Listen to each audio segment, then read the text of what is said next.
Ada tuh di surat Ali Imran tuh, saya baca ayatnya, ya Allah serem banget sih gitu. Itu ya Bu ya.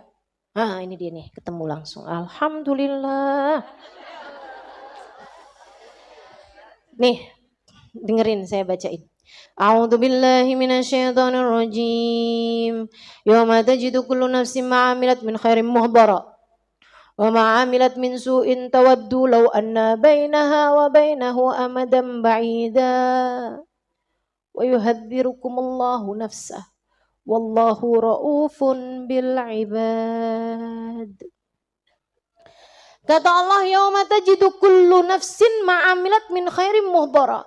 Ada hari di mana setiap jiwa, setiap nyawa mendapati apa yang mereka lakukan di dunia hadir di depan mereka. Kebaikan-kebaikan dihadirkan. Mereka tersenyum bahagia, alhamdulillah, alhamdulillah, alhamdulillah. Dibuka ngeliatin catatan pahalanya, alhamdulillah, alhamdulillah, alhamdulillah. Diliatin nih buku catatannya nih, wih istighfar banyak banget, juta-jutaan. Malaikat nih beneran punya saya. Iya kan kamu ngajarin orang kebaikan. Maka semua yang ada di semesta beristighfar padamu. Dan catatan istighfar mereka dituliskan di dalam catatan amal perbuatanmu. Ya ampun, seneng banget sih. Banyak yang kayak begitu. Tapi ada juga. Wa ma amilat min su'in. Dan perbuatan-perbuatan dosa yang kamu lakukan waktu di dunia. Tawaddu. Lau anna bainaha wa bainahu amadan ba'ida. Kamu akan berharap andai ada jarak yang jauh sekali antara kamu dengan perbuatan dosa tersebut. Begitu dihadirkan dosa-dosanya dibilang, ya Allah jauhin, ya Allah jauhin, ya Allah jauhin. Ya Allah jauhin. Andai waktu di dunia saya tidak pernah deket-deket dengan hal itu. Andai waktu di dunia saya tidak melakukannya. Andai waktu di dunia. Berharap jauh gitu. Kamu pernah gak benci sama orang sampai gak kepengen ketemu, gak pengen deketan lagi sama dia, gak pengen punya hubungan apa-apa? Itu teman-teman saya sekalian, kamu akan berharap seperti itu dengan dosa-dosa kamu waktu di dunia. Ntar di akhirat. Ada masanya. Begitu kamu sebel banget, benci banget sama dosa tersebut yang kamu lakukan di dunia. Dan berharap andai ada jarak yang jauh antaramu dengan dosa tersebut. Wa yuhadzirukumullahu nafsah. Allah sudah memperingati kalian. Allah sudah memperingati kalian. Allah udah ceritain kan sama kamu. Jangan sampai itu terjadi sama kamu. Allah udah kasih peringatan. Kebaikan-kebaikan yang kamu lakukan di dunia, nanti kamu bakalan seneng banget pas kamu lihat ia dihadirkan kepadamu. Sementara dosa-dosa yang kamu lakukan di dunia, kamu berharap andai kamu punya jarak yang sangat jauh dengan dosa-dosa tersebut, kayak gak kenal gitu. Kayak gak kenal. Tuh teman-teman, ada orang-orang di atas muka bumi ini yang dari sejak di bumi ini mereka tinggal, mereka udah bisa ngelihat dosa-dosanya tuh kayak begitu. Oh Allah bilang kayak begitu, ya udah saya nggak mau kenal sama dosa-dosa. Guru saya Sayyidil Habib Umar bin Hafid, gurunya Habib Muhammad bin Abdullah Al-Haddar pernah bilang tentang Habib Umar, hadzal fata ma ya'rif tariqul ma'siyah. Anak muda ini, Habib Umar bin Hafid, nggak ngerti caranya bikin dosa. Nggak ngerti caranya bikin dosa. Dia nggak ngerti caranya. Mau berbuat dosa tuh nggak ngerti caranya. Habib Abdullah bin Husain bin Tahir alaih ridwanallah, beliau mengatakan tentang dirinya, a'dha is-sab'ah ma ya'rif ya'si rabbah. Anggota badan saya yang 7, mata, telinga, lisan, tangan, kaki, perut, farji. Ma ya'rif ya'si rabbah, enggak pernah ngerti caranya berbuat maksiat, enggak pernah ngerjain maksiat kepada Allah Subhanahu wa taala Tuhannya. Ma ya'rif ya'si rabbah, enggak ngerti bikin dosa kepada Allah Tuhannya. Anggota badan saya yang 7. Saya cuman enggak ngerti dengan hati saya. Hati saya enggak tahu deh tuh. Tapi kalau anggota badan saya yang 7, aman. Alhamdulillah. Seorang wali yang lain, seorang kasih Allah yang lain, seorang ulama yang lain mengatakan, ma hamamtu bi fi'il makruh. Ma hamamtu bi fi'il makruh. Saya nggak pernah ngerjain perbuatan ma fa'altu makruhan wala hamamtu bi fi'il makruh.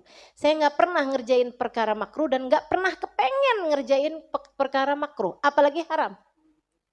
Yang makruh aja nggak pernah kepengen, apalagi yang haram. Ada banyak orang-orang di atas muka bumi ini teman-teman yang terjaga dari perbuatan-perbuatan dosa. Jauh, nggak bisa, nggak ngerti mereka. Berbuat perbuatan-perbuatan yang melanggar aturan Allah Subhanahu wa ta'ala. Ada. Jadi kalau kamu lagi doa, minta sama Allah, ya Allah jagain saya. Jauhkan saya dari perbuatan dosa ini ya Allah. Saya kepengen ninggalinnya tapi saya berulang-ulang gagal dan kembali lagi melakukannya. Saya minta padamu ya Allah. Engkau saja ya Allah, jagain saya sebagaimana Engkau telah menjaga hamba-hamba yang tercinta di sisimu. Sebagaimana Engkau telah menjaga para wali-walimu, para kekasih-kekasihmu ya Allah. Jagakan saya pula dari tidak melakukan kembali perbuatan dosa. Gitu. Minta 40 hari di tahajud. Allah akan angkat keinginan berbuat dosa dari dalam hatimu. Ini saya diajarin sama seorang arif billah, seorang yang dekat sama Allah. 40 hari kamu kerjain tahajud, bangun malam ya. Saudara kalau lagi halangan gimana? Bangun malamnya nggak apa-apa. Kamu bangun malam, kamu doa. 40 hari kamu minta biar Allah SWT angkat keinginan berbuat dosa dari dalam hatimu. 40 hari berturut-turut Allah angkat insya Allah. Insya Allah gak nyampe 40 hari udah Allah angkat. Cuman pasin 40 hari itu. Biar pasti.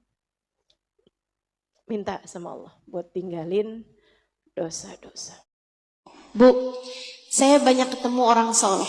Saya banyak ketemu perempuan-perempuan soleh. Gak ada yang gak bangun malam loh Bu. Gak ada yang gak bangun malam. Bahkan Nabi Muhammad mengatakan, ma'ukidatil wilayah illa fi jawfil lail. Tidak diberikan kewalian kepada seseorang kecuali di waktu sepertiga malam terakhir. Bahkan Nabi Muhammad alaihissalam mengatakan, rak'atan fi jawfil lail kanz min kunuzil jannah. 2 rakaat aja kamu kerjakan di waktu malam merupakan tabunganmu, simpananmu, bekalanmu buat surgamu nanti. Kamu yang kepengen di akhirat masuk surga, maka yuk belajar buat bangun di waktu malam. Sholat barang 2 rakaat, 4 rakaat sebelum subuh, kemudian doa, minta sama Allah. Teman saya sampai bilang, saya gak percaya ada doa di waktu sepertiga malam terakhir yang gak diijabah sama Allah. Apalagi kalau model muka-mukamu tuh kayak banyak masalah gitu. Cobain. Bangun waktu malam, minta sama Allah, ya Allah, lihatin saya ya Allah, sayangi saya ya Allah, seperti Engkau telah menyayangi hamba-hamba tercinta di sisimu. Lihatin anak-anak saya ya Allah, jaga mereka seperti Engkau telah menjaga anaknya para kekasih-kekasihmu, seperti mana Engkau telah menjaga hamba-hamba tercinta di sisimu. Ya Allah, saya sayang sama anak saya ya Allah. Seperti apapun keadaan mereka, saya minta kepadamu, sayangi juga anak-anak saya ya Allah. Sebagai ibu, kamu bisa bikin apa sama anakmu selain doa? Bisa jagain anak 24 jam. Bisa. Apalagi kalau anak udah mulai sekolah, udah mulai bergaul gitu kan. Gak takut Bu. Ibu gak takut. anaknya kena pergaulan yang salah, ibu nggak takut? Ibu nggak takut kalau sampai di luaran anakmu kenapa-napa dijahatin sama orang, ibu nggak takut? Takut kan? Saya aja yang nggak ada anak, saya takut, Bu. Orang-orang yang saya sayangi, saya doain gitu. Ayolah, yuk. Hal terbaik yang bisa kamu lakukan buat anakmu adalah kamu doakan. Di jam-jam dimana Allah Subhanahu wa ta'ala memang sedang mencari hambanya. Siapa nih yang lagi ibadah? Siapa nih yang lagi berdoa? Aku akan beri apa yang dia inginkan. Ayo, ibu-ibu sekalian yang saya muliakan, apapun aja yang kamu mau, urusan duniamu, urusan agamamu, semuanya minta sama Allah Subhanahu wa ta'ala. Cari waktunya yang gak punya banyak saingan. Di sepertiga malam yang terakhir, sainganmu gak banyak. Kalau di jam-jam siang kayak begini nih, jam habis maghrib misalnya, habis isya, kamu doa, ribuan orang lain juga berdoa. Punya banyak saingan kita. Tapi kalau sepertiga malam yang terakhir, itu memang waktu pilihan Allah buat hamba-hamba tercinta di sisinya. Semoga kamu menjadi salah satunya. Amin.